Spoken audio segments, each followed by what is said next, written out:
بسم اللہ الرحمن الرحیم۔ افسوسناک خبر سے آپ کو آگاہ کرتے ہیں کہ عثمان کاکڑ جو کہ کوئٹہ کے رہنے والے ہیں، ان پر کچھ دنوں پہلے حملہ ہوا تھا۔ آج آغا ہسپتال کراچی میں ان کا انتقال ہو گیا ہے۔ جی ہاں فرینڈ، آج ان کا انتقال ہو چکا ہے۔ وہ کہتے ہیں نا کہ بچھڑا کچھ اس ادا سے کہ رت ہی بدل گئی، ایک شخص سارے شہر کو ویران کر گیا۔ تو ویڈیو کو مکمل دیکھیے گا۔ اس ویڈیو میں آپ کو کچھ مناظر دکھاؤں گا کہ کس طرح انہیں ہسپتال میں منتقل کیا گیا ہے اور کتنا عوام تھی اور اس کے چاہنے والے کتنا لوگ تھے۔ تو ویڈیو کو مکمل دیکھیے گا۔ پہلے یہ تقریر سن لیں، اس کے بعد ہم آپ کو دکھائیں گے کہ کس طرح ان کی میت کو آغا خان ہسپتال میں سے اٹھائی گئی، کتنا عوام تھی اور کس طرح ان کی میت کو اٹھایا گیا، اور اس کا چہرہ بھی آپ کو دکھائیں گے کہ ہمارے اس ملک کے بہت ہی بہادر سیاستدان اور پشتون قوم پرست سیاست کا ایک بہت بڑا نام عثمان کاکڑ صاحب، جو چند دن پہلے ایک مبینہ حملے میں کوئٹہ میں زخمی ہو گئے تھے، اور پہلے کوئٹہ میں پھر چند دن سے وہ کراچی میں زیر علاج تھے۔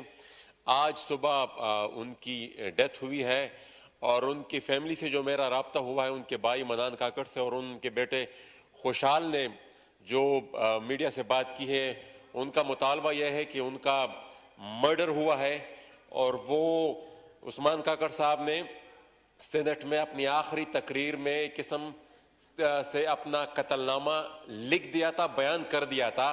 تو ہم پارلیمنٹ کی اس قومی اسمبلی کی اس فورم سے مطالبہ کرتے ہیں کہ عثمان کاکڑ صاحب کے قتل کی تحقیقات ہوں، اور آخری تقریر میں جن قوتوں کی طرف انہوں نے اشارہ کیا تھا کہ وہ ان کو خطرہ ہے، ان کو بھی زیر تفتیش لایا جائے۔ اور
لا روك لا روك يمن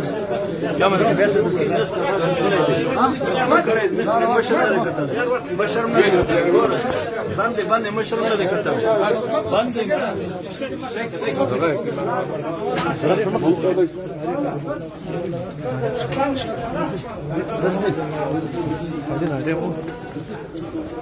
عزيز الشاف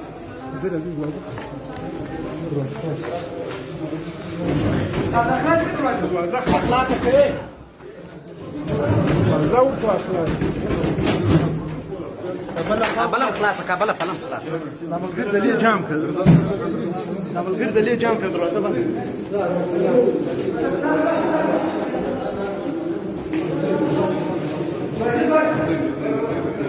عزيز ثلاثه ولا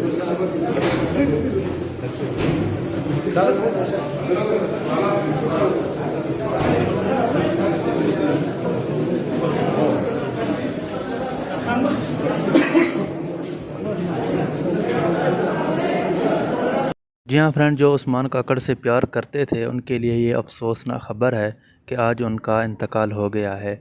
अल्लाह ताला मरहूम को जन्नतुल फिरदौस में आला मकाम अता फ़रमाए और लवाहिकीन को सब्र जमील अता फ़रमाए। तो जी हाँ दोस्तों, आज की वीडियो का इख्तिताम करते हैं। जो लोग उस्मान काकड़ से प्यार करते हैं वो इस वीडियो को ज़रूर लाइक करें और इस चैनल को भी ज़रूर सब्सक्राइब कर दें। तो मिलते हैं फिर किसी न्यू वीडियो के साथ, तब तक के लिए अल्लाह हाफ़िज़।